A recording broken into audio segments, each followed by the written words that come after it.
Salut à tous, j'espère que vous allez bien. Alors, si c'est la première fois que tu me découvres, je te demanderai de t'abonner, d'activer la cloche de notification et de liker, de partager également la vidéo. Et si cela est fait, je te dis merci pour ton geste. Alors, comme je le dis constamment dans mes partages, que Salomon dit qu'il n'y a rien de nouveau.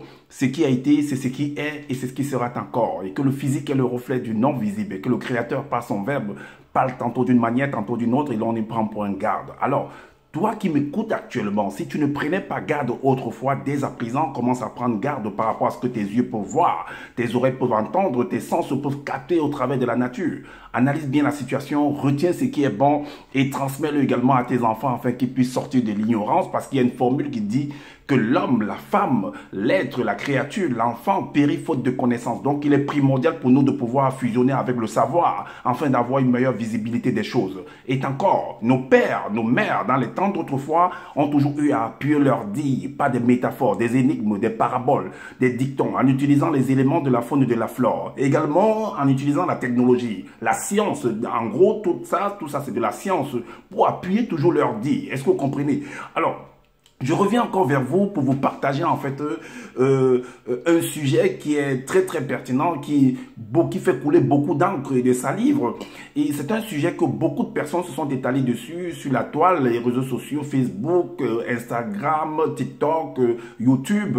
Et beaucoup d'enseignants, de pasteurs, des bishops, tous ces titres que vous pouvez imaginer dans ces réalités du visible. Et il y a également particulièrement un monsieur qui se donne le titre de deuxième de la création, sauveur de l'humanité actuellement, qui est basé en France.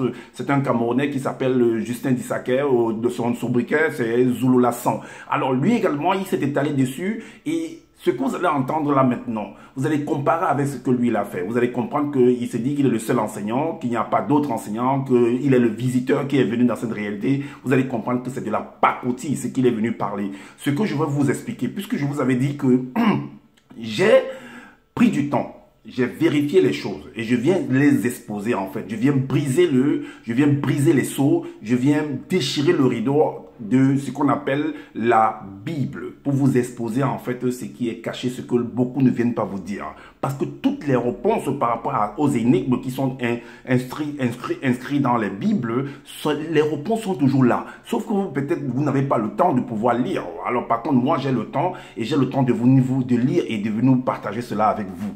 Alors prenez du temps, écoutez, vérifiez après moi, verset après verset, et analysez également par vous-même et vous allez comprendre qu'il n'y a rien de nouveau, que tout est contenu, tout est autour de nous. Est-ce que vous comprenez? On va parler en fait par rapport aux 4 cavaliers de l'Apocalypse de chapitre 6 et les 7 sceaux. Est-ce que vous comprenez? Vous allez voir ce que représentent les 7 sceaux, vous allez voir ce que représentent également les 4 cavaliers. Est-ce que vous comprenez?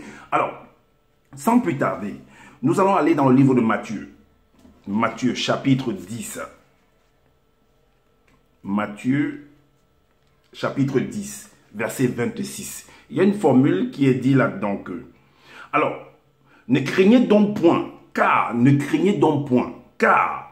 il n'y a rien de caché qui ne doive être découvert, ni de secret qui ne doivent être connus. Il n'y a pas de secret, il n'y a rien. Si c'est secret, c'est parce que tu n'as pas encore connu ça.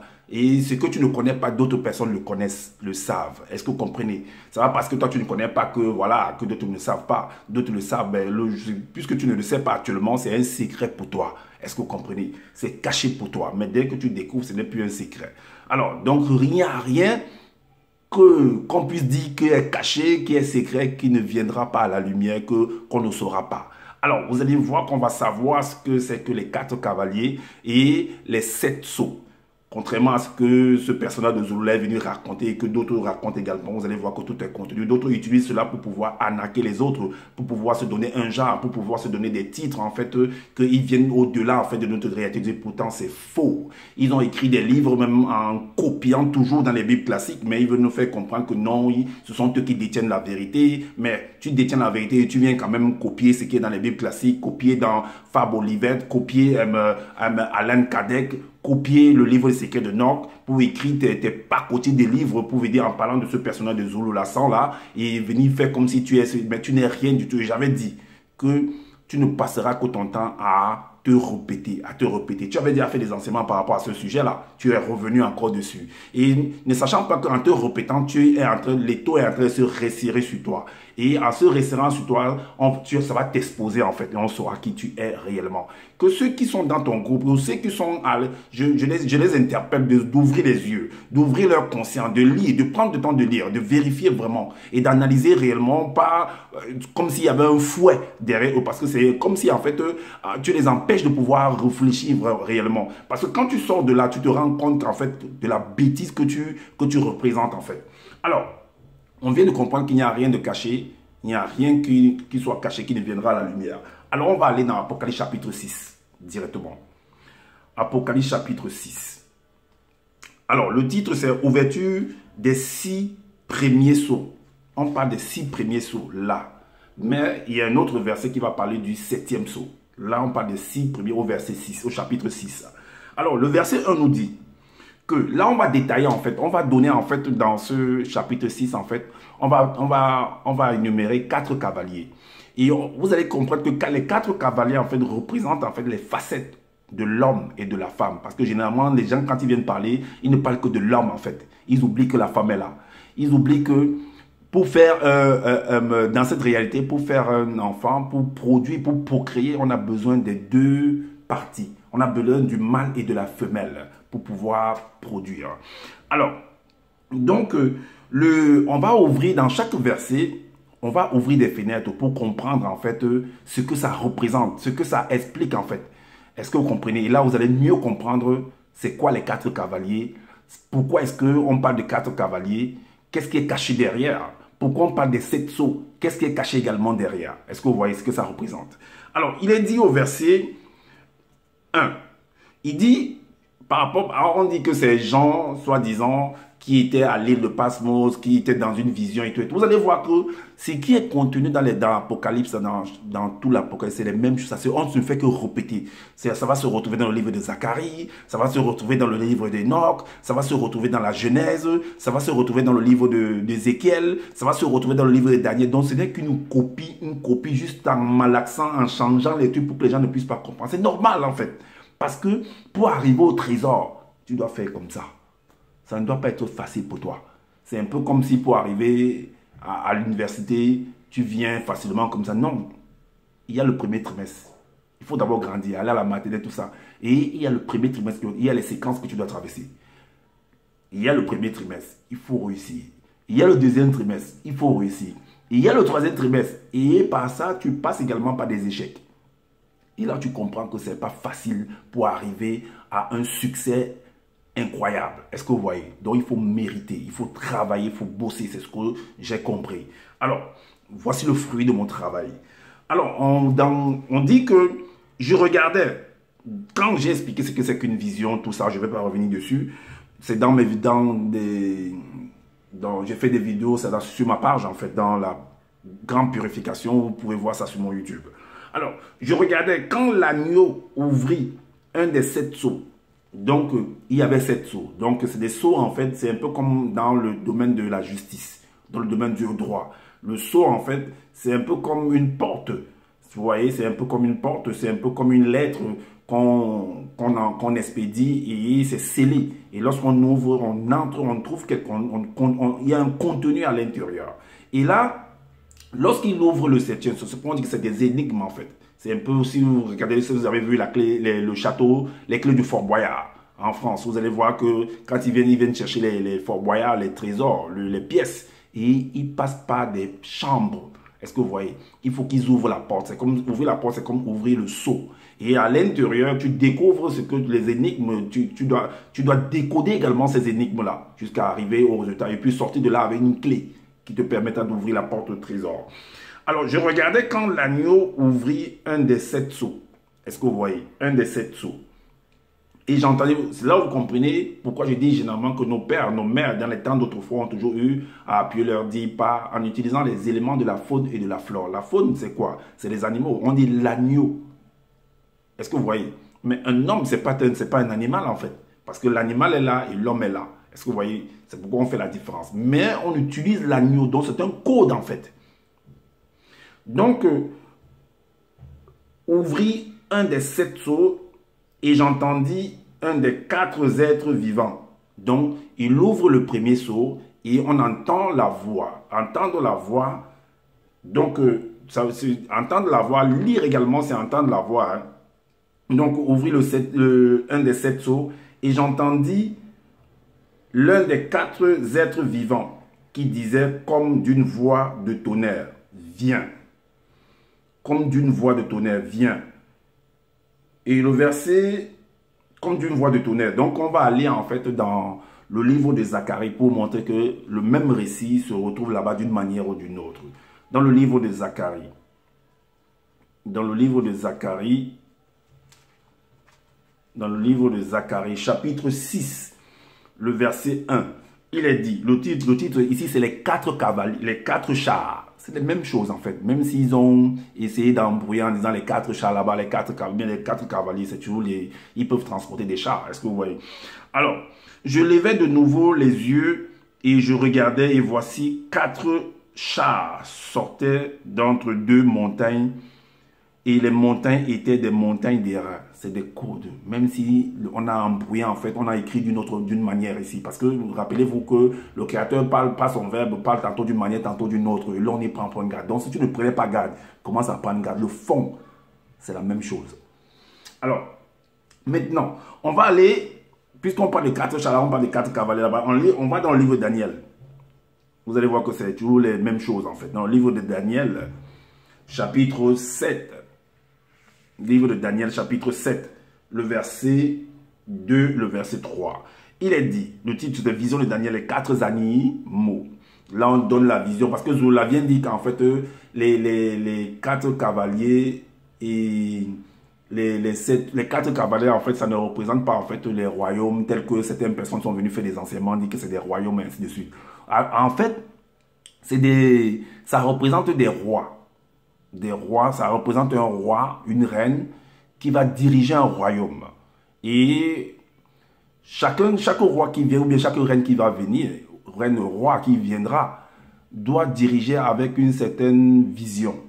Et dans chaque vision, il y a un jugement qui va se produire. Et dans le jugement, il y aura une condamnation. La condamnation peut être positive comme elle peut être négative. Est-ce que vous voyez, dans un sens positif ou dans un sens négatif? Et il y a également la fin de ce roi ou de cette reine-là. Est-ce que vous comprenez? C'est ça, en fait, ce que ça représente. Parce qu'il est venu raconter, il vient écrire les démons, les ceci, c'est du n'importe quoi. Alors, le verset 2 nous dit, Daniel commença et dit, je regardais pendant ma vision nocturne et voici les 4 vents, là on dit les 4 vents des cieux fit irruption sur la grande mer. Vous voyez? Et le verset 3 nous dit, et 4 grands animaux sortis de la mer, différents l'un de l'autre. Est-ce que vous comprenez? Comme pour dire que la personnalité de chacun est différente. Est différent de l'un de l'autre. Est-ce que vous comprenez? C'est ça en fait. Donc la façon de gouverner sera ta façon de gouverner peut-être de tel roi sera différente du prochain roi, un peu comme Nebuchadnezzar, ses enfants qui l'ont remplacé et ainsi de suite. Est-ce que vous voyez? On va encore maintenant dans le livre de Daniel, toujours dans le livre de Daniel, mais au chapitre 2. Le chapitre 2, le verset 31 à 33, il est dit, pour vous dire que ce sont des gouvernements, ce sont des rois derrière ces gouvernements. Et là, il est dit, ô roi, parce que les cavaliers que vous voyez là, qui est comme on a ouvert le premier sceau, et il y a le premier cavalier qui s'est manifesté, c'est un roi en fait, ou c'est une reine, roi ou reine. Est-ce que vous comprenez? C'est pourquoi il est dit ici, ô roi, tu regardais et tu voyais une grande statue. Une statue était immense et d'une splendeur extraordinaire. Elle était debout devant toi et son aspect était terrible. La tête de cette statue était d'or pur. Sa poitrine et ses bras étaient d'argent. Son ventre et ses cuisses étaient d'airain. Alors, Zola, par contre, les différents métaux qui sont mentionnés là, en fait, il va venir dire que ça représente en fait les différents, on va dire, les différents on va dire, titre des anges déchus. Si vous savez très bien que quand, par exemple, si on prend l'exemple de l'Afrique, même en Europe, hein, oui, quand le roi s'habille, il y a toujours une couronne d'or sur sa tête. Ce sont des accessoires en fait que le roi porte quand il sort. Au niveau de son bras, il y a toujours des colliers en or. Il y a au niveau, et quand, même au pied même, des bracelets au niveau du pied. Est-ce que vous voyez, même quand on veut danser par les danses traditionnelles, vous voyez que les gens portent en fait des colliers au pied qui font de bruit, la ça fait trop de bruit, des bracelets, ainsi de suite, des chaînettes. Est-ce que vous voyez? C'est ça qui est mentionné là en fait.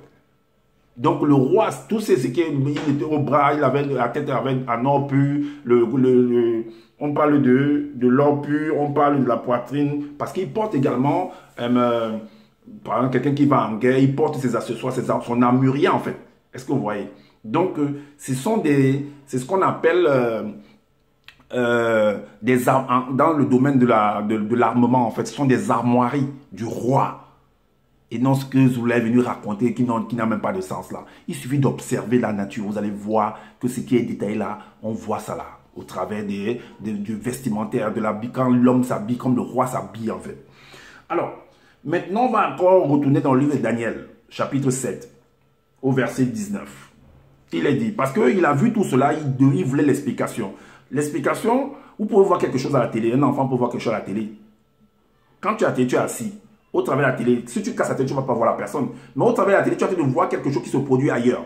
Mais tu n'es pas là-bas ailleurs. Mais puisqu'on a filmé, et la télé maintenant te montre ça, puisqu'il y a les ondes et ainsi de suite. Et tu peux demander à ton père, mais qu'est-ce que ça veut dire quoi ce qu'il a en tête? Tu peux regarder quelque chose sans comprendre. Et celui qui est plus avancé par rapport à toi va t'expliquer que, mais en fait, ce que tu vois là, ça signifie ceci. Pourquoi il a dit ça, ça signifie ceci, ça signifie cela. On te décode la chose. Alors, voilà pourquoi on va décoder dans la dernière pour qu'ils comprennent ce que ça signifie. Au verset 19, il dit, ensuite, je désirais savoir la vérité sur le quatrième animal. Parce que l'un des animaux dont il a vu les rois, il a vu l'autre qui était, ça l'a subjugué en fait. Donc, il voudrait en faire l'explication. L'explication qu'on va lui donner va expliquer également, l'explication qu'on va lui donner par rapport au quatrième animal va donner également l'explication des autres animaux. En fait, ce que cette personne représente, c'est des rois, c'est des différents rois, c'est des différentes dynasties. Alors, ensuite, je désirais savoir la vérité sur le quatrième animal qui était différent de tous les autres, extrêmement terrible, qui avait des dents de fer et des ongles d'airain, qui mangeait, brisait et foulait aux pieds ce qui restait. Vous ne verrez jamais un animal qui a cette description-là, en fait. Vous comprenez que c'est une métaphore. Voilà. Ça veut dire que la personne derrière le mot, et vous voyez que nos rois, en fait, les rois, en fait, ils aiment porter, ils aiment tous se donner le nom, le grand lion, le grand ceci. J'avais expliqué ça par rapport à la vidéo ancienne que j'avais fait par rapport aux 4 bêtes de l'Apocalypse, que par rapport à Jacob qui donnait les noms à ses enfants. Il avait dit, toi, telle personne, tu es comme un jeune lion, tu es ceci. Judas, tu es comme ceci, tu es cela. Donc il expliquait en fait en utilisant les éléments de la faune et de la flore. Tout simplement. Donc vous voyez que les rois également portaient des peaux de panthère. On dit que cela c'est homme panthère. Est-ce que vous ne savez pas dire que c'est une panthère? Est-ce que vous comprenez? Donc, ils avaient des fourrures et quand ils font des danses traditionnelles, en fait, ils appellent ça des danses initiatiques, d'autres vont appeler ça comme ça. Ils vont porter des masques, des têtes d'éléphant, qu'on a fabriqué toujours. Alors, c'est pourquoi vous verrez en Égypte également, c'est un dessin où des gens ont les têtes de faucon. Ce n'est pas qu'il a une tête vraiment de faucon, hein. Non, c'est un masque qu'il a porté. C'est un exemple. Alors, le verset 23 à 27 nous dit qu'il me parlait ainsi. Le quatrième animal, c'est un quatrième royaume. Voilà l'explication. Qui existera sur la terre, différent de tous les royaumes qui dévorera toute la terre, la foulera et la brisera. Les 10 cornes, ce sont 10 rois qui s'élèveront de ce royaume. Un autre se lèvera après eux, il sera différent des premiers et il abaissera 3 rois. Le verset 25 nous dit, il prononcera des paroles contre le très haut, il opprimera. Quand on dit le très haut, ça ne veut pas dire que le roi, parce que généralement, quand il y a un président, il y a quand même la loi qui est au-dessus de ce président-là. Est-ce que vous comprenez? Il y a quand même ils appellent ça quoi? Il y a le Sénat, il y a beaucoup de choses en fait. Si vous prenez l'exemple des États-Unis, donc ils peuvent destituer en fait le président qui va représenter le roi. Est-ce que vous voyez? Donc parfois il y a des présidents qui vont vouloir être là, ils vont destituer les titres de maréchal comme par rapport à Mobutu, par rapport à la Centrafrique. Il y a un président également en Centrafrique qui avait fait des choses comme ça. Et il y a aussi par exemple en Éthiopie avec Haile Selassie. Donc la suite dit, il prononcera des paroles contre le Très-Haut, il opprimera les saints du Très-Haut et il espérera changer les temps et la loi. Voilà, donc changer la constitution. Voilà, pour que ce soit à son avantage. C'est ce qu'ils font là constamment.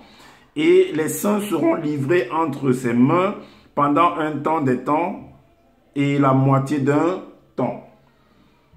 Puis viendra le jugement. Puis viendra le jugement. Dans le vécu de ce roi-là, c'est ce qu'il dit que la création, son vécu, et puis un jugement. C'est pourquoi on dit que il a vu l'ancien des jours qui venait et tout ça. C'est au palais, c'est un peu comme la CPI en fait. C'est le tribunal là, là où on juge en fait. Donc en place, ils se mettent, ils sont toujours avec ils portent vous voyez les juges, les présidents des tribunaux là, ils portent en fait des perruques en fait blanc en fait.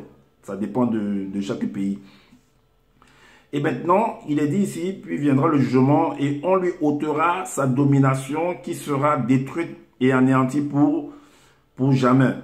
Le règne, la domination et la grandeur de tous les royaumes qui sont sous les cieux seront donnés au peuple des saints du Très-Haut. Son règne est un règne éternel et tous les dominateurs le serviront et lui obéiront. Alors, maintenant, on vient de finir avec le verset 1 de Apocalypse chapitre 6. Voilà. Donc, là maintenant, quand il ouvre le 7e son, on voit 4 bêtes. Et maintenant, au verset 2, il est dit, je regardais et voici paru parmi les 4 cavaliers, il dit, je regardais et parut un cheval blanc. Un cheval blanc. Alors, celui qui le montait avec un arc. Donc c'était un guerrier, un combattant, un arc. Ça pouvait être qu'il avait une épée, mais là on dit qu'il avait c'est une arme, de toute façon c'est une arme. Est-ce que vous voyez, de combat? Donc il avait un arc. Une couronne lui fut donnée et il partit en vainqueur et pour vaincre. Donc il avait un arc et on lui a donné la couronne. Donc c'est un roi en fait, ou une reine qui va, parce qu'il n'y a pas seulement que des rois, il y a aussi des reines, qui va en vainqueur pour pouvoir travailler, pour pouvoir œuvrer. Parce qu'on a dit à l'homme, au début de la jeunesse, d'abord on a dit à l'homme d'aller en conquête en fait, de dominer, de régner en fait en maître. Alors, on va ouvrir également plusieurs fenêtres. Peu importe la disposition, l'ordre qui a été dit ici, on commence par le cheval blanc, même si ça commence par le cheval noir là-bas, un truc que ça ne vous trouble pas en fait. C'est la même chose. Alors, on va aller dans Zacharie, puisque le même récit est mentionné là-bas d'une manière ou d'une autre. Dans le livre de Zacharie, au chapitre 6, le verset 3, il est dit, au 3e char, des chevaux blancs, et au 4e char, des chevaux tachetés rouges. Et le verset 11 nous dit, tu prendras de l'argent. Le verset 11 du chapitre, il dit, tu prendras de l'argent et de l'or, et tu en feras des couronnes que tu mettras sur la tête de Josué, fils de Josadak, le souverain sacrificateur. Est-ce que vous voyez? Donc ça s'adresse à un homme. Donc c'était un homme. On l'a dit qu'une couronne lui fut donnée. Et on dit que là, on montre comment on va fabriquer une couronne pour pouvoir mettre sur quand tu es roi, on fabrique une couronne. Vous voyez même la reine d'Angleterre. Il y a une couronne qui est mise sur sa tête pour montrer que voilà, c'est elle la reine, c'est lui le roi, et ainsi de suite. C'est des hommes qui fabriquent toujours cela. Est-ce que vous comprenez? Donc je suis en train de vous montrer pour que vous puissiez comprendre que tout est là. Donc ça s'adresse à un homme. Alors, maintenant on va aller dans le psaume pour continuer, pour montrer que tout ça, ça s'adresse à un homme. Donc ce cheval-là, qui est blanc, qui est sorti, on dit qu'on l'a donné en fait, c'est un homme qui est caché derrière. C'est une facette en fait toujours d'un roi. qui va aller conquérir. Et il avait un arc. Donc on va encore, vous allez comprendre que c'est toujours un homme. Dans Psaume 45,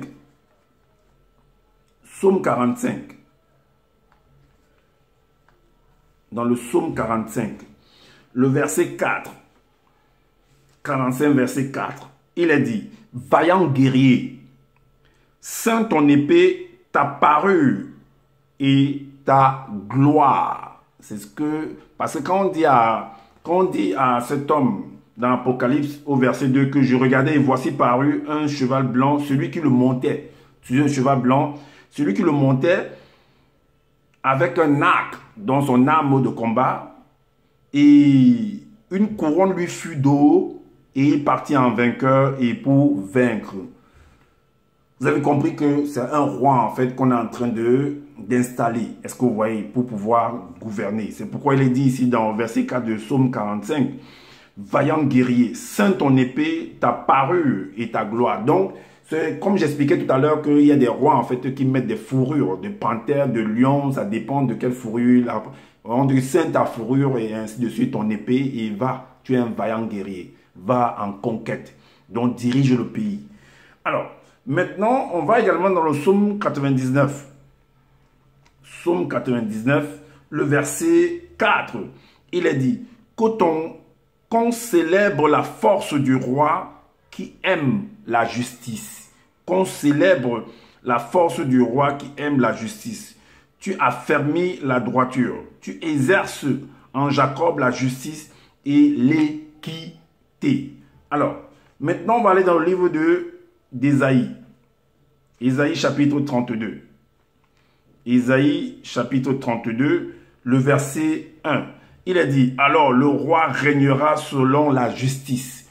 Alors le roi régnera selon la justice. Selon la justice. Et les princes gouverneront avec droiture. Est-ce que vous comprenez? Maintenant dans Jérémie, dans le livre de Jérémie. Jérémie, le chapitre 23, le verset 5. Jérémie 23, verset 5. Il est dit, voici les jours viennent, dit l'Éternel, où je susciterai à David un germe juste. Il régnera en roi et prospérera. Il pratiquera la justice et l'équité dans le pays. Sauf que ce roi-là qui va être installé va gouverner et plus tard, il y aura une appréciation d'où le jugement. Et dans ce jugement, il y aura une condamnation, soit dans le bon sens ou bien dans le sens négatif, comme on dit généralement dans cette réalité du visible. Et également, il y aura en fait la fin, la clôture du règne de ce roi. La clôture peut être la mort. La clôture peut être le fait qu'il aille en retraite. Est-ce que vous voyez? Alors, donc, dans le livre d'Exode également, Exode 15, le verset 3, il est dit, l'Éternel est un vaillant guerrier. Donc, ici, on dit l'Éternel est un... C'est là que vous comprenez que le mot éternel, j'ai déjà expliqué ça, que c'est un homme qui est derrière. Dieu, l'Éternel, Jéhovah, peu importe les titres qui sont donnés dans les Bibles, c'est des hommes, ça appartient aux hommes sur la terre et nulle part ailleurs. Parce que nous sommes contenus dans un globe et personne ne peut sortir, personne ne peut entrer. Est-ce que vous comprenez? Là, on dit, l'Éternel est un vaillant guerrier. C'est un homme, c'est un roi, c'est une reine. Une reine. Ça s'adresse à une femme ou à un homme. L'Éternel est un vaillant guerrier. L'Éternel est son nom. Est-ce que vous comprenez? Maintenant, on retourne dans le livre de l'Apocalypse, le verset 3. Il est dit, on vient de finir avec le cavalier blanc. Il est dit, quand il ouvrit le second sceau, j'entendis le second être vivant qui disait, viens, viens. Le verset 4 nous, et il sortit un autre cheval roux. Là, c'était un cheval roux. Dans d'autres versions, on parle de rouge. Est-ce que vous voyez? Dans d'autres versions également, on parle de tacheté. Voilà, tacheté. Donc, il sortit un autre cheval roux. Celui qui le montait reçut. Celui qui le montait sur ce cheval roux reçut le pouvoir d'enlever la paix de la terre, afin que les hommes s'égorgeassent les uns les autres, et la grande épée lui fut donné. Donc celui-là, en fait, on donne en fait la nature de ce roi-là, la façon dont il va gouverner. Est-ce que vous voyez, quand il sera au pouvoir de ce roi-là, c'est ce qu'on dit là, qu'on décrit là comme ça, de manière succincte. Alors, voilà pourquoi on va aller encore dans le livre de Daniel. On va retourner dans le livre de Daniel, le chapitre 7. Le chapitre 7, le verset 23. Le chapitre 7, le verset 23. Il est dit que il me parla ainsi.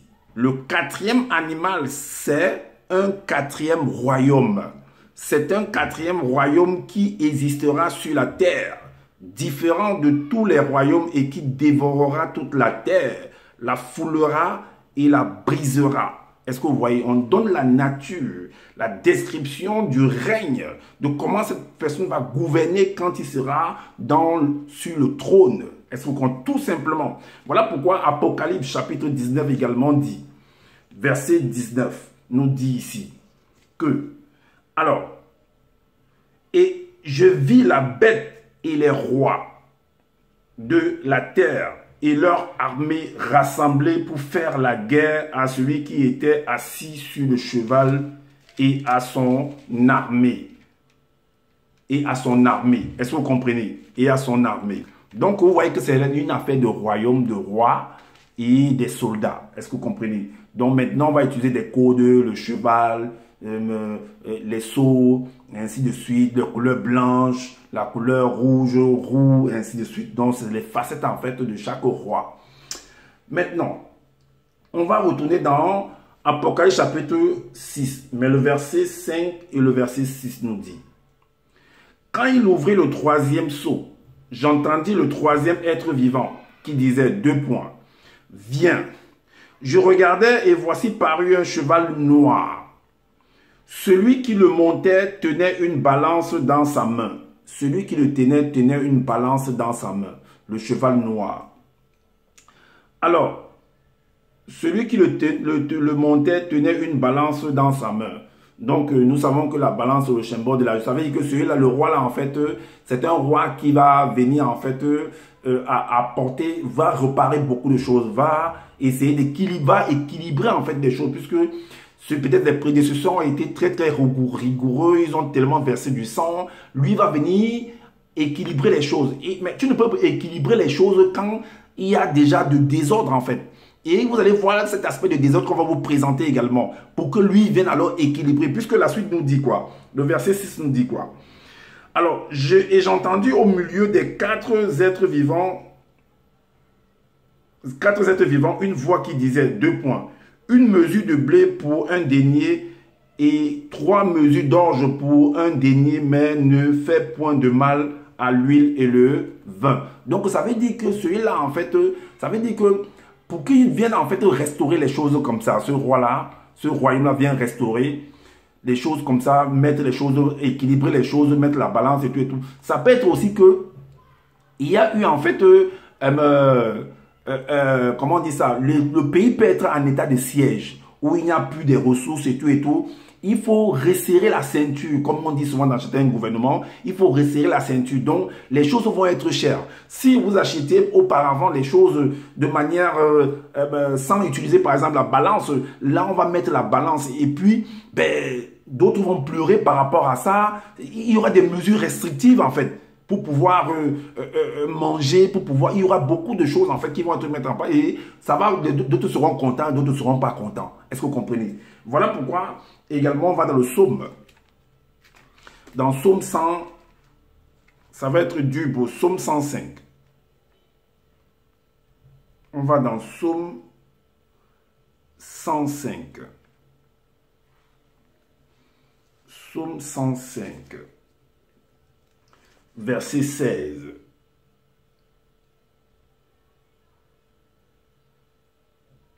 Il appela sur le pays la famine. Il coupa tout moyen de subsistance. Est-ce que vous voyez?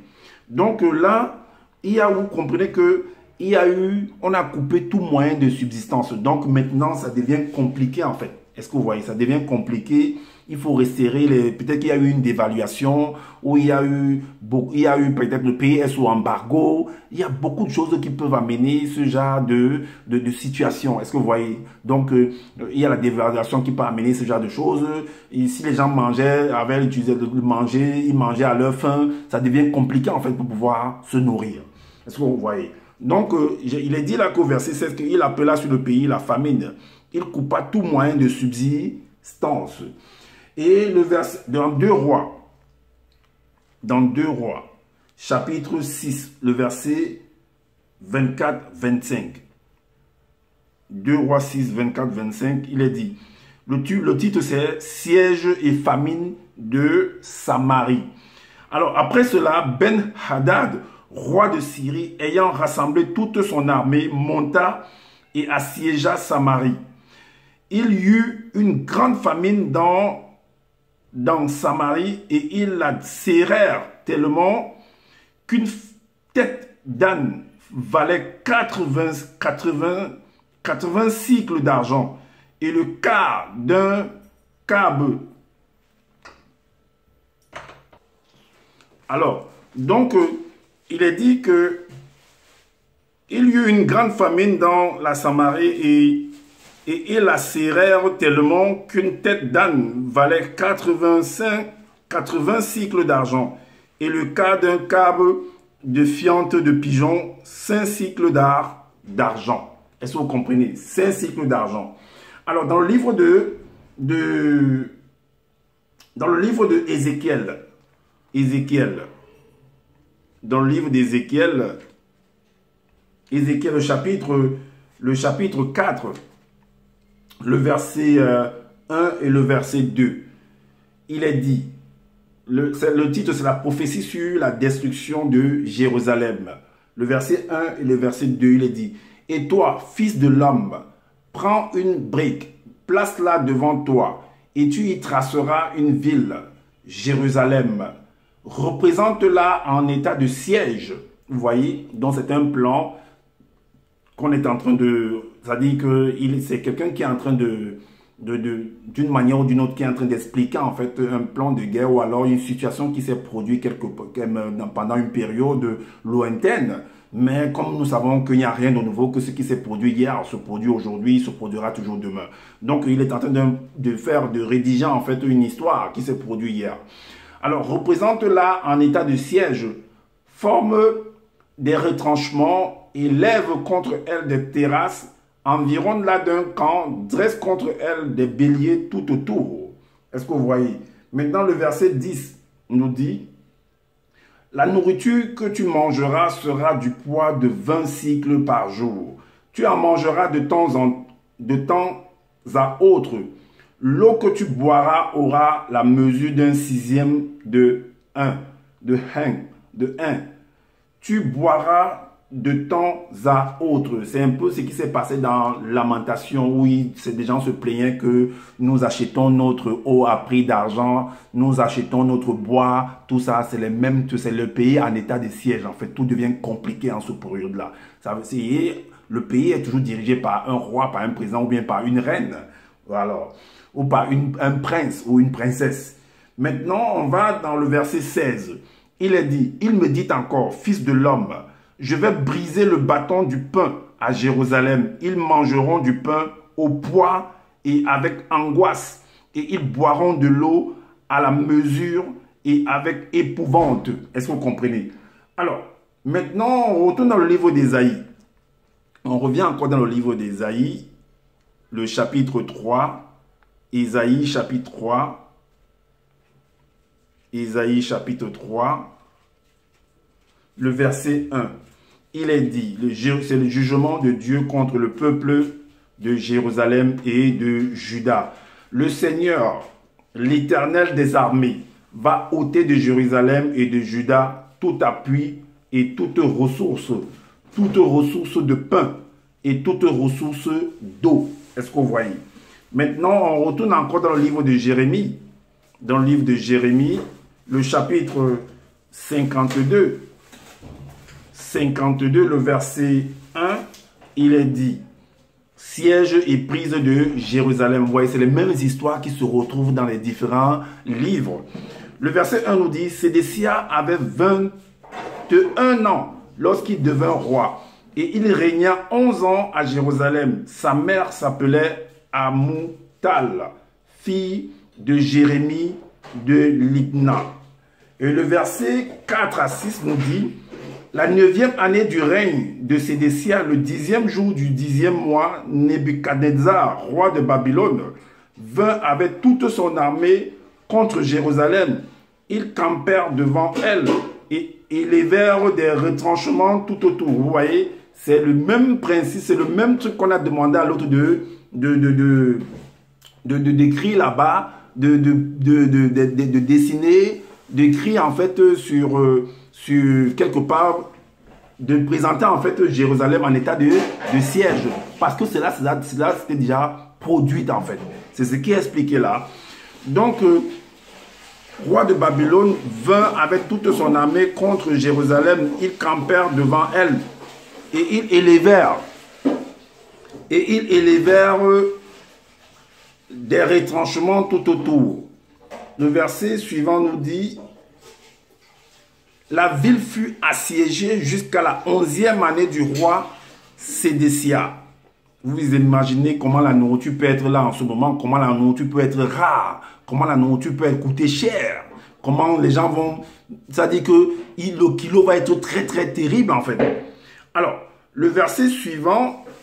Non, il n'y a pas de verset suivant. Donc on voit un état de siège. On retourne dans l'Apocalypse chapitre 6. Le verset 7, 8. Le verset 7, le verset 8. Il est dit, quand il ouvrit le 4e sceau, j'entendis la voix du 4e être vivant qui disait, et voici, parut un cheval d'une couleur pâle. Celui qui le montait se nommait la mort, et le séjour des morts l'accompagnait. Le pouvoir leur fut donné sur le quart de la terre pour faire périr les hommes par l'épée, par la famine, par la mortalité et par les bêtes sauvages de la terre.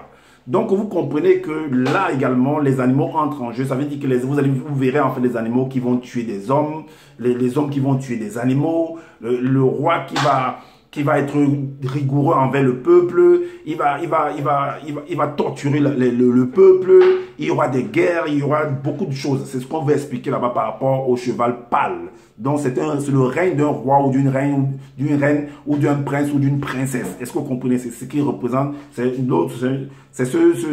on a dit le 4e cheval, c'est un cheval pâle en fait, c'est ce que ça représente. Alors, donc, on va ouvrir également d'autres fenêtres pour comprendre la profondeur de cela. On va dans le livre de Jérémie.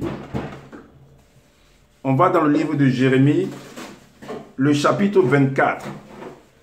Jérémie, chapitre 24, le verset 10. Le verset 10. Il est dit, « J'enverrai parmi eux l'épée, la famine et la peste, jusqu'à ce qu'ils aient disparu du pays que j'avais donné à eux et à leur père. » Est-ce que vous voyez? Donc, c'est les paroles des hommes sur la terre et nulle part ailleurs. Est-ce que qu'on ne vous trompe pas? C'est quelqu'un qui vient là, qui veut se venger, qui va raconter, voilà, qui va dire, un roi qui va dire, ou une reine, que non, je vais les chauffer, comme ils ont torturé par exemple, moi je vais faire ceci, je vais faire cela. Est-ce que vous voyez? Alors, maintenant, on va dans le livre d'Ézéchiel également. Ézéchiel, chapitre 14. Le chapitre 14, le verset 21. Il est dit, « Oui, ainsi parle le Seigneur, l'Éternel, quoique j'envoie contre Jérusalem mes 4 châtiments terribles, l'épée, la famine, les bêtes féroces et la peste, pour en exterminer les hommes et les bêtes. » Donc, il y a des maladies qui vont également sévir pendant, tu ne peux plus aller te faire soigner parce qu'il y a le pays en état de siège, parce qu'il y a trop de barbarie un peu de partout. C'est le désordre au pays en fait. Donc, c'est la dictature, c'est un règne de fer. dont le roi ou bien la reine ou bien le prince ou la princesse ou voilà, dirige le pays d'une main de fer. Donc au point où les animaux sont appelés à faire du n'importe quoi, les hommes sont appelés à agir sur les animaux, la famine qui poursuit les gens et ainsi de suite. Est-ce que vous voyez? Maintenant, on va dans le livre de, toujours on rentre dans le livre d'Apocalypse, chapitre 6, le verset 9 à 11.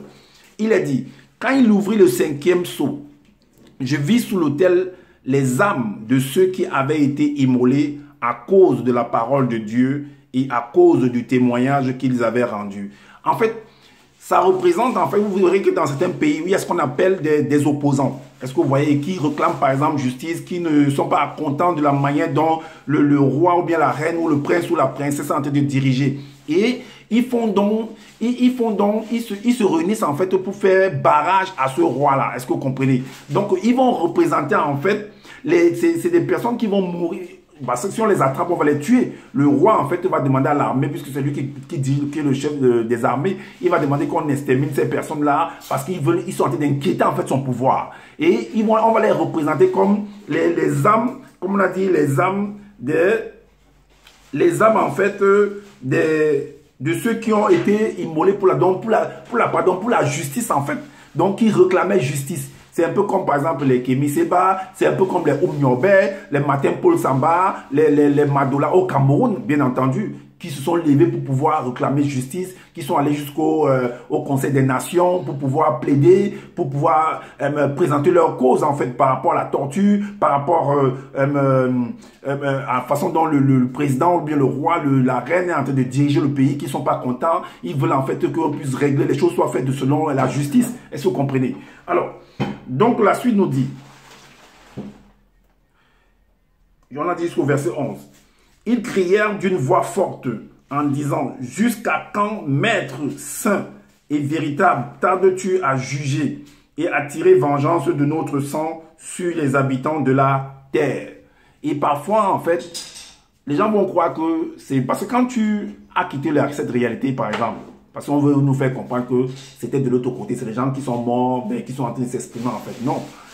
Il y a également, par exemple, si on prend l'exemple du président Thomas Sankara qui est mort, qu'on a assassiné, vous voyez qu'il y a des personnes qui sont restées, qui se sont mis à réclamer justice par rapport à son assassinat, qui ont réclamé. Et il y a le tribunal qui récemment a tranché par rapport, et on a condamné l'ancien ex-président Blaise Compaoré, parce qu'on dit que c'était lui qui était l'auteur en fait de cet assassinat-là. Est-ce que vous voyez? Mais il y a des personnes qui étaient toujours là dans cette réalité, qui sont toujours là, qui réclamaient justice par rapport à cet assassinat-là, par rapport à ce meurtre.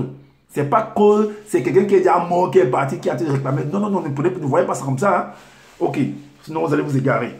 Alors, donc, une robe blanche fut donnée à chacun d'eux, et il leur fut dit de se tenir en repos quelque temps encore, jusqu'à ce que fût compté le nombre de leurs compagnons de service et de leurs frères, qui devaient être mis à mort comme eux. Parce que depuis qu'on a assassiné, par exemple, l'ancien président Thomas Sankara, mais c'est depuis également qu'on ne fait que réclamer justice. Ça a pris du temps, du temps. Si, par exemple, celui qui a assassiné est au pouvoir, vous pensez qu'on va régler le problème là comme ça?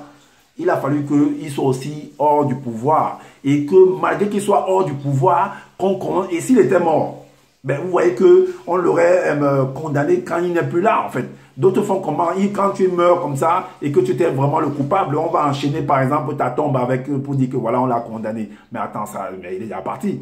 Donc, on a continué à demander, à réclamer, à faire des requêtes par rapport à la condamnation de Blaise Compaoré, par rapport à l'assassinat de Thomas Sankara. Jusqu'au point où... Donc, c'est comme si tu donnais en fait une robe blanche d'attendre. Il y a des recours, il y a des avocats, il y a de l'argent qui est dépensé pour pouvoir arriver à ce résultat-là. Mais néanmoins, ils sont arrivés au résultat. Mais jusque-là, est-ce que Blaise Compaoré est en prison? Il est dans un autre pays. On l'a condamné sans qu'il ne soit même là. Alors, leurs compagnons de service et de leurs frères qui devaient être mis à mort comme eux. Alors, on va ouvrir également d'autres fenêtres pour entrer en profondeur de ce qui vient d'être dit. On va aller dans le livre de Joël. Non, on va aller dans Genèse. C'est le même cas qui s'est produit avec Abel. Abel a été assassiné par son frère. Est-ce que vous voyez? Puisque Abel, normalement, était a été promu pour être administrateur de biens. Son frère n'a pas apprécié, l'a assassiné. Normalement, son frère devait être condamné, il devait aller en prison pour ça. Sauf que ce qu'on vient d'écrire là, on veut nous faire comprendre qu'on l'a juste éloigné du côté familial et tout. Il doit aller en prison parce que ça, quand tu fais comme un acte comme ça, il y a un gouvernement dans le pays. Donc, le gouvernement, en fait, soit cet homme va fuir, si c'est son père qui est le chef du gouvernement, soit il va fuir parce que du fait d'avoir commis cet acte-là, soit la population peut tomber même sur lui et faire ce qu'on appelle la justice populaire. Est-ce que vous voyez? Donc, il doit aller néanmoins en prison. Parce que par rapport à l'histoire de Absalom, qui était le fils de David, quand il avait tué son frère, lui, il a fui. Est-ce que vous voyez?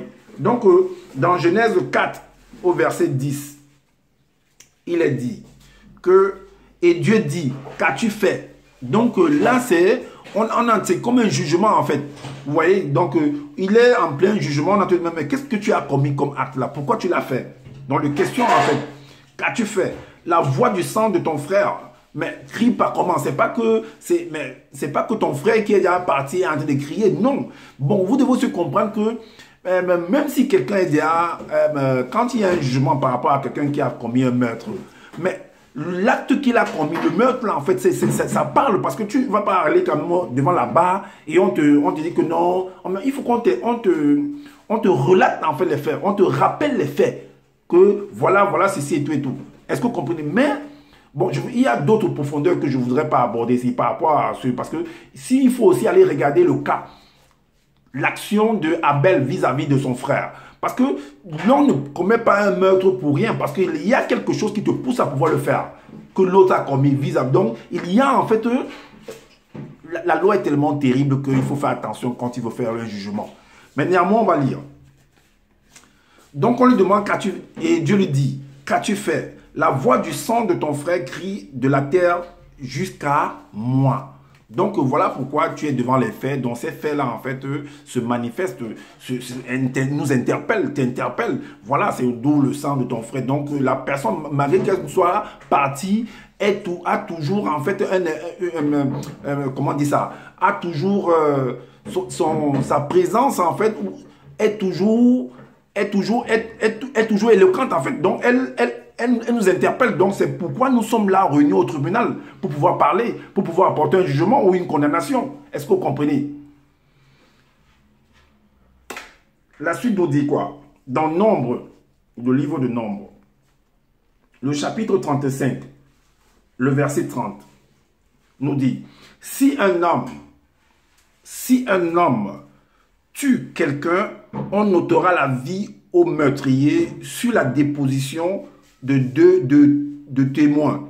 Un seul témoin ne suffira pas pour faire condamner une personne à mort. Donc, ça veut dire que Caïn a commis un meurtre. Donc, ça veut dire qu'il doit avoir un jugement, une condamnation. Et si tu ôtes la vie, selon ce qui est écrit là, si tu ôtes la vie à l'autre, s'il y a des témoins, on doit ôter également la vie. Voilà pourquoi, par exemple, dans certains pays, il y a la justice populaire, où il y a en fait la condamnation, on te met des seringues, on t'injecte des produits et tu meurs. Est-ce que vous comprenez? Donc, si ce roi-là a commis en fait des actions à tuer, qu'on va le condamner, s'il a tué l'autre, s'il y a des témoins, on doit ôter la vie. C'est ce qu'ils sont dit là. Maintenant, tout dépend du pays. Tout dépend de l'environnement. Tout dépend des lois de chaque pays. Alors, le verset 30, le verset 16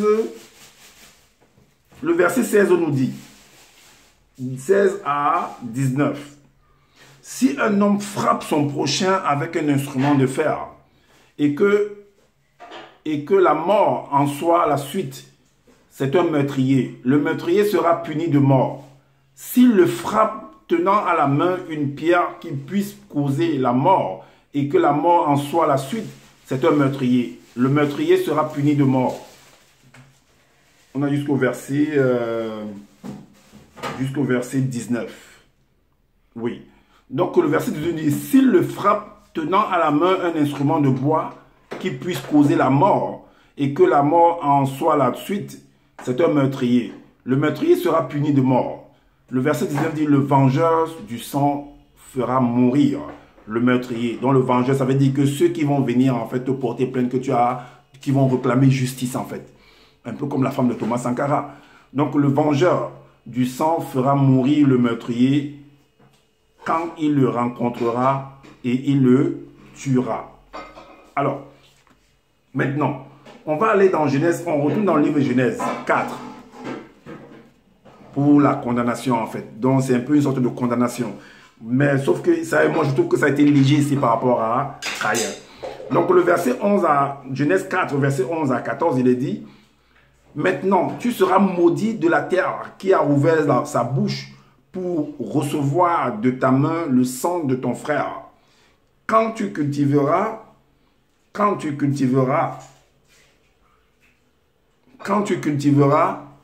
le sol, il ne te donnera plus sa richesse. Tu seras errant et vagabond sur la terre. Caïn dit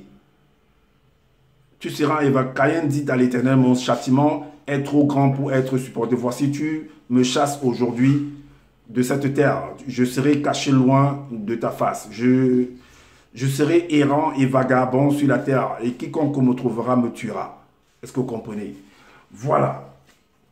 Maintenant, on revient dans le chapitre d'Apocalypse 6.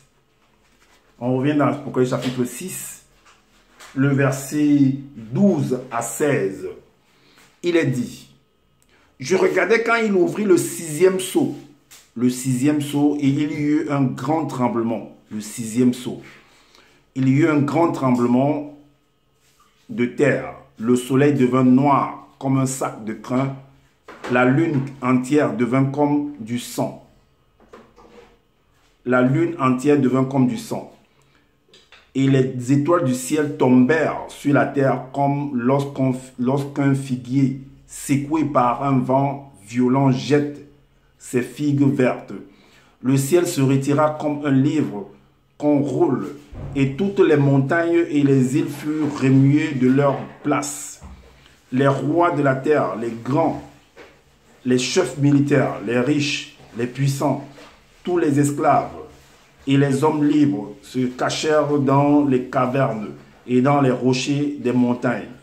Et ils disaient aux montagnes et aux rochers: tombez sur nous et cachez-nous devant la face de celui qui est assis sur le trône et devant la colère de l'agneau.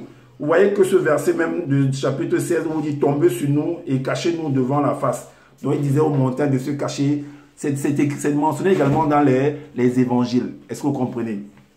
Alors, cette partie-ci, ça signifie quoi? Ça signifie que, aussi, là, on parle du sixième sceau. Ça signifie qu'il n'y a pas que l'homme dans cette réalité. Il y a la faune et il y a la flore. Il y a les manifestations également de la nature. Il y a par exemple les pluies. Il y a le froid. Il y a la grêle. Il y a ce qu'on appelle il y a du tonnerre. Il y a parfois, il fait jour comme ça, le soleil s'obscurcit, le ciel tout s'obscurcit en fait. Et il y a des moments où il y a le phénomène de l'éclipse également. Il y a également les raz de marée, il y a les hautes marées également. Il y a des tsunamis, il y a des manifestations de la nature, des inondations, il y a également des feux de brousse, il y a également des tremblements de terre. Est-ce que vous voyez? Il y a également des éruptions volcaniques. Donc tout ça, c'est ce qui est expliqué là en fait, par rapport à la manifestation de la nature. Parce qu'il n'y a pas que les quatre, on a déjà fini avec eux, on a presque fini avec eux, les quatre cavaliers. Maintenant, on continue à expliquer par rapport aux 7 sceaux, parce que c'est lié en fait. Est-ce que vous voyez? Parce que l'homme, il y a une interaction entre l'homme, entre la femme, l'homme et la femme, et la nature également, et inversement. Est-ce que vous comprenez? Alors, on va ouvrir certains versets pour entrer en profondeur, pour vous expliquer en fait ces phénomènes de la nature, qui sont normaux. Est-ce que vous voyez? Qui sont normaux en fait, je veux dire. Donc, dans Joël, dans le livre de Joël, Joël 2, le verset 30, il est dit: je ferai paraître des prodiges dans les cieux et sur la terre, du sang, du feu et des colonnes de fumée. Le verset 31 nous dit, le soleil se changera en ténèbres et la lune en sang avant l'arrivée du jour de l'Éternel, de ce jour grand et terrible. Et dans le livre de Luc, Luc, chapitre 21, le verset 24, il est dit, ils tomberont sous le tranchant de l'épée, ils seront amenés captifs parmi toutes les nations.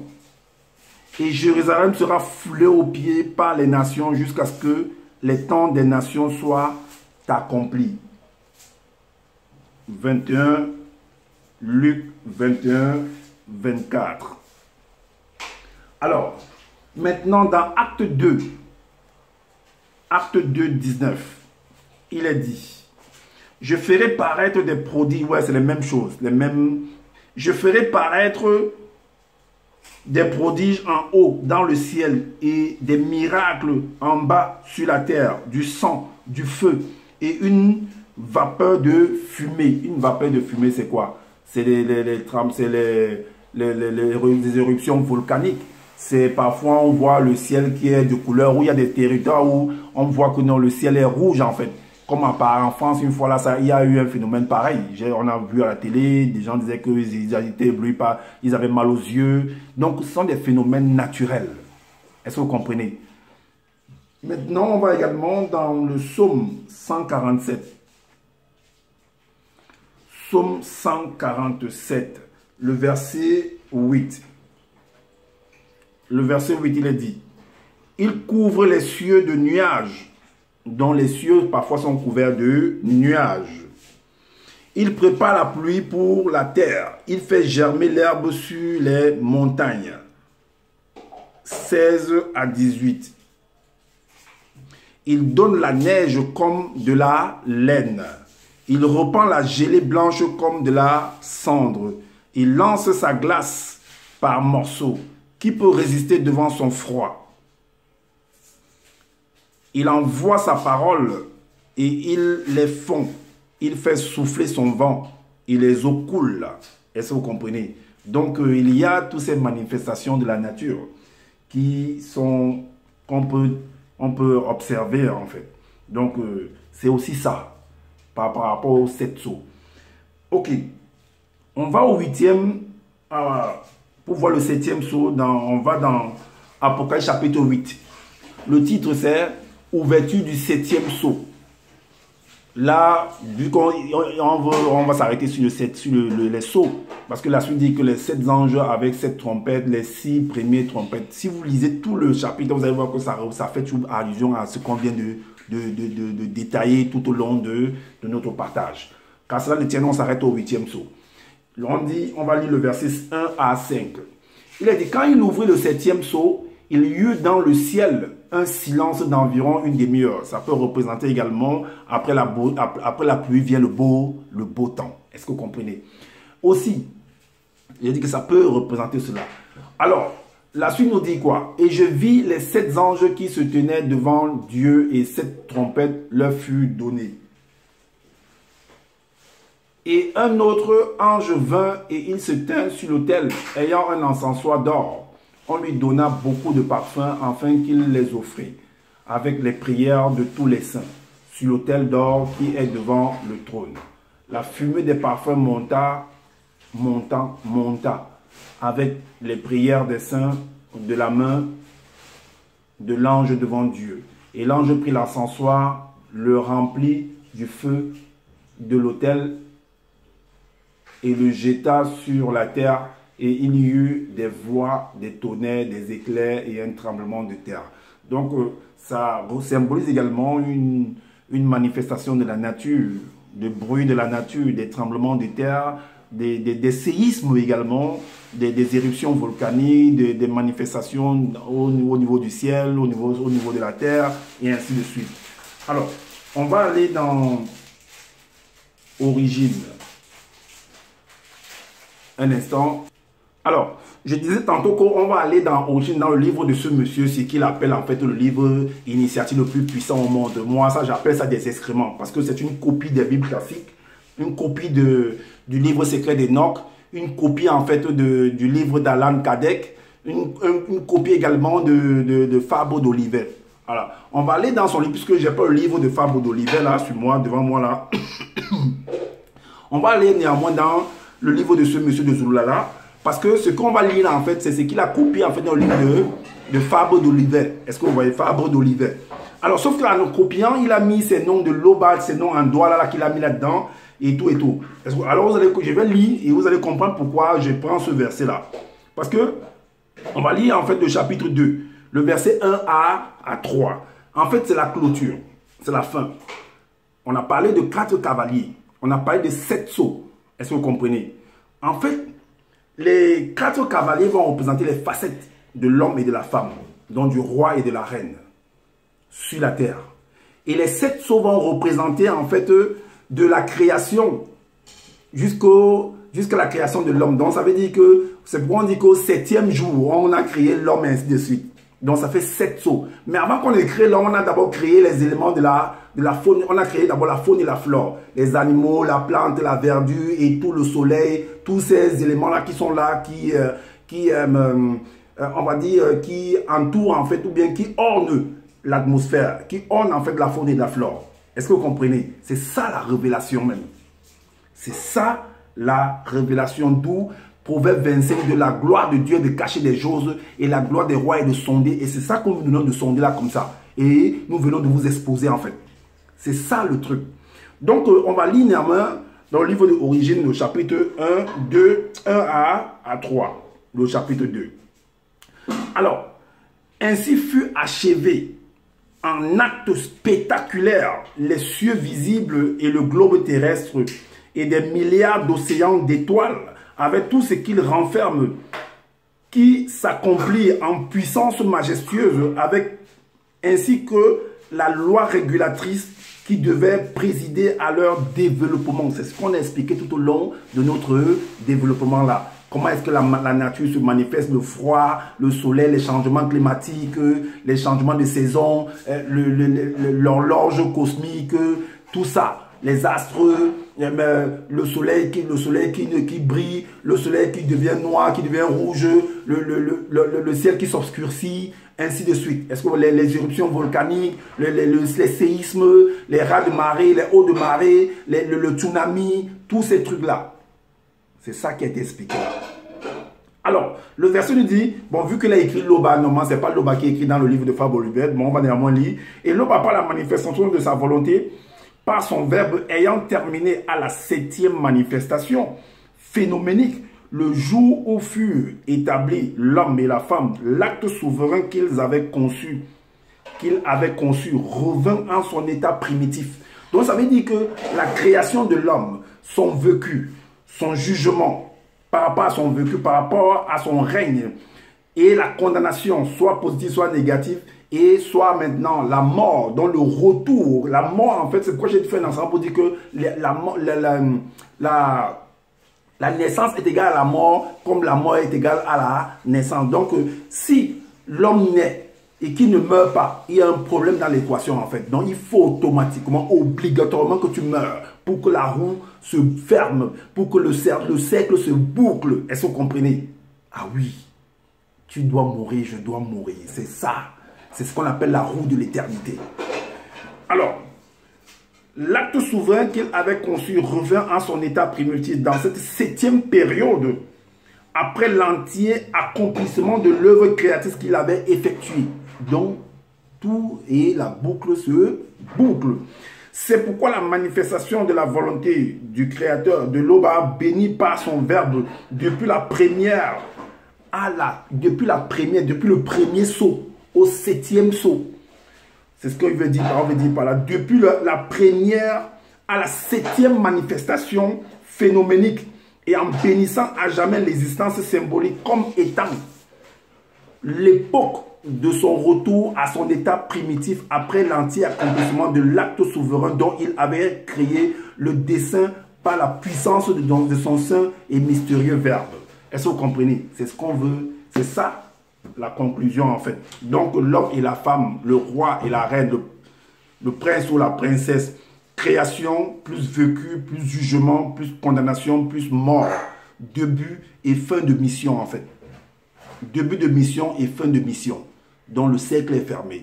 Donc c'est ce qui représente en fait les 4 cavaliers et les 7 sceaux. C'est ce qu'on vient de vous exposer là comme ça. D'où le Proverbe 25 de la gloire de Dieu est de cacher des choses et la gloire du roi est de sonder. Donc nous venons de sonder, nous venons de vous donner en fait la véritable énigme, de vous exposer la véritable énigme en fait des 7 sceaux et des 4 cavaliers de l'Apocalypse chapitre 6. Est-ce que vous comprenez? Alors, comme je le dis constamment, je n'ai pas la science infuse. Donc, si vous trouvez qu'il y a des manquements par rapport à ce que je viens de dire, ben, dites-nous en commentaire. Et comme je vous ai dit au début, abonnez-vous massivement à ma chaîne et activez la cloche de notification pour être averti des prochaines vidéos. Partagez massivement cette vidéo aussi, likez et voilà. Donc, comme j'ai dit, je n'ai pas la science infuse. Si vous trouvez qu'il y a des manquements par rapport à ce que je viens de dire, ben, faites des commentaires ou faites des vidéos si possible afin d'aider les uns les autres. Pourquoi pas m'aider également de la même manière que je vous aide. Donc il doit y avoir une interaction entre vous et moi. Et également, je vous recommande toujours de prendre soin de votre famille et de prendre soin de votre santé car c'est important pour le combat futur. Et je vous dis à bientôt pour une prochaine vidéo. Ciao.